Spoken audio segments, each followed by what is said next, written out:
Enumerator. వీళ్ళు నేను చేయబోయే జనాభా లెక్కలు. జెండా వాళ్ళ భర్త, ఈమె ముసలావిడ వీళ్ళ అమ్మ, ఇతను వాళ్ళ కుమారుడు.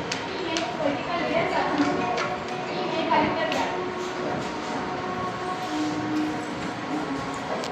హలో అండి, ఈరోజు మే 11 నేను జనాభా గణన చేయబోతున్నాను. ఇందులో భాగంగా ఇండ్ల జాబితా మరియు మౌలిక సదుపాయాల వివరాలు సేకరించబోతున్నాను. నేను సెన్సస్ ఎన్యూమరేటర్గా విధులు నిర్వర్తించబోతున్నాను. అదిగో మా ఇంటికి వెళ్దాం. ఎవరు మేడం? ఎవరు కావాలి? ఏం కావాలి మీకు? అమ్మ, నేను జనాభా గణనలో భాగంగా మీ ఇంటి వివరాలు సేకరించడానికి వచ్చాను. బాబా, ఎవరు మేడం వచ్చారు చూడు. ఇది నా ఐడి కార్డ్. దీనిపైన QR కోడ్ కూడా ఉంది. మీరు కావాలంటే దీన్ని స్కాన్ చేసి నా వివరాలు తెలుసుకోవచ్చు. మీరు గవర్నమెంట్ స్కూల్ టీచరా? అయితే మా బాబు సైమన్ గారు ఈ సంవత్సరం 4వ తరగతికి మీ స్కూల్కే వస్తారు మేడం. సైమన్ గారు morning madam. Good morning Sai, how are you? Fine madam. Thank you madam. How are you? I'm also fine, thank you Nani. సరే, ఇప్పటికైనా మీ ఇంటి వివరాలు చెప్తారా? అడుగుతుంది మేడం, చెప్తాం. మీ ఇంట్లో ఎంతమంది ఉంటారు?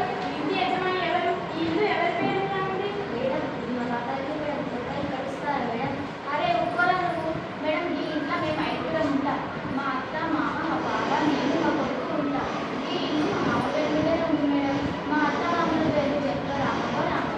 మా బావ పేరు శంకర్, నా పేరు కల్పన. ఈ ఇంటిని ఎలా కట్టారు? అంటే నేల, ఈ గోడలు, ఈ పైకప్పు. మేడం, నువ్వు 2 అమ్మాయిలు అంటున్నావు. అప్పుడెప్పుడు సంవత్సరం కింద రాసుకుపోయిన ఇల్లు ఇప్పుడు వచ్చిందా? 2 అమ్మాయిలు రాడే అవ్వ, ఈ మేడం మన వివరాలు రాసుకోవడానికి వచ్చిందే.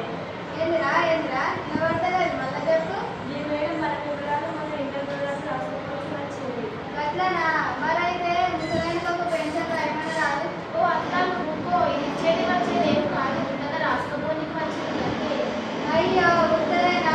ఈ గవర్నమెంట్కు గా మేడంలకు ఏం పని లేదు. ఇలా చేతులు కాలిపోను, ఇలా నోటు పడిపోను. మేడం ముసలావిడ గురించి పట్టించుకోతుంది. ఈ ఇంట్లో మొదలే వేసేసినాం. తాతల కాలంలో కట్టిందాయి, మొత్తం మట్టితోని జీవితంలోనే కట్టింది మేడం. సరే మేడం, ఇంట్లో Aadhaar, pan, ration card, voter card అన్ని తెచ్చినాం, రాసుకోండి. మేడం, నా రేషన్ కార్డు. ఓ అక్క, ఇవన్నీ ఎందుకు తెచ్చావు ఇప్పుడు నువ్వు? ఈసారి జనాభా లెక్కలో ఎలాంటి కార్డులు చూపెట్టాల్సిన అవసరం లేదు. ఏ నెంబర్లు చెప్పకూడదు. ముఖ్యమైన విషయం ఏంటంటే ఓటీపీలు అస్సలు చెప్పకూడదు. గుర్తు పెట్టుకోండి, సరేనా? సరే మేడం. అరే సాయి, అవన్నీ తీసుకెళ్ళి లోపల పెట్టుకో. మీ ఇంట్లో కరెంట్ ఉందా? బాత్రూమ్, మరుగుదొడ్డి ఉన్నాయా? మురుగు నీరు ఎప్పుడు వెళ్తుంది? మేము నలుగురే తాగుతాం మేడం, కానీ మా ముసలు చెట్లకే పోతారు. ఏంది వాడిని ఏమంటున్నావు? ఎప్పుడు రాత్రి మా అమ్మ మంచిగా వెళ్ళిపోయిన బట్టలు పాత పుస్తకాలన్నీ బాత్రూంలో పెట్టింది. అరే ఊకోరా నువ్వు. మా ఇంటికి మురిగికాయ ఏమని ఎప్పటి నుంచో అడుగుతున్నాం మేడం, కానీ ఎవరు పట్టించుకోలేదు. నీళ్ళని రోడ్డు మీదనే పోతున్నాయి. అందులోనే పైకాన పోవాలాయి, స్నానం చేయాలాయి. 5 ఉంటుంది, అందుకని చెత్తలకు పోయి ఇంట్లో స్నానం చేస్తాం. అలా బయటకు చెట్లకు పెట్టడం మంచిది కాదమ్మా. మీరు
పద్మక్క శంకరన్న అన్ని సరిగ్గా చెప్తుంది. లేదంటే భవిష్యత్తులో మన ఊరికి రావాల్సిన స్కీములు కూడా ఏమి సరిగ్గా రావు.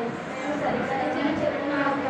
మేడం అడగండి. మీ ఇంట్లో TV, cycle, bike, car, mobile phone, internet వంటి సదుపాయాల వివరాలు కావాలి. మేడం మా తాత సైకిల్ ఉంది. నేను రోజు దానిపైన స్కూల్కి వెళ్తాను.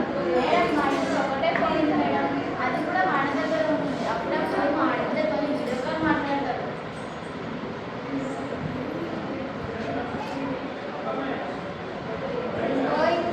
నువ్వు మీ అమ్మతో మాట్లాడరంటే ఎప్పుడు చూడు అమ్మతోని అయ్యతోని ఇదే మాట్లాడుతుంది. ఇక ఈ పోరాడైతే ఎప్పుడు ఫోనే చూస్తాడు.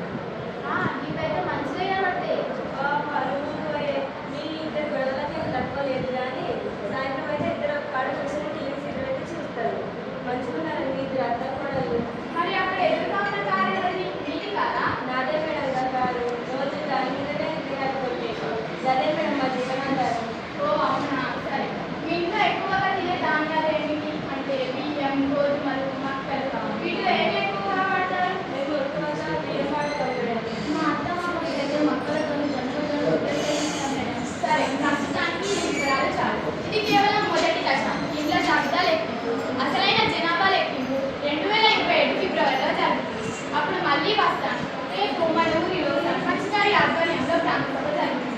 పద్మశేఖర్ గారు మీరిద్దరు తప్పకుండా రావాలి. సరే మేడం వస్తాం. మేము కూడా వస్తాం మేడం. సరే. అందరికీ నమస్కారం. నేను మన ఊరికి జిల్లా కలెక్టర్ వచ్చారు. స్వాగతం పలుకుతున్నాను. ప్రజలందరూ దయచేసి శ్రద్ధగా వినండి. గ్రామస్తులందరికీ నమస్కారం.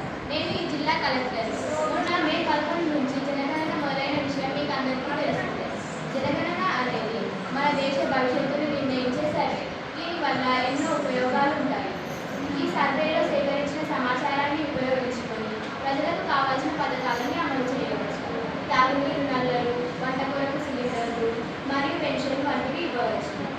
అంతేకాకుండా ఈ సమాచారాన్ని ఉపయోగించుకొని ప్రజలకు కావాల్సిన వసతులను రూపకల్పన చేయవచ్చు.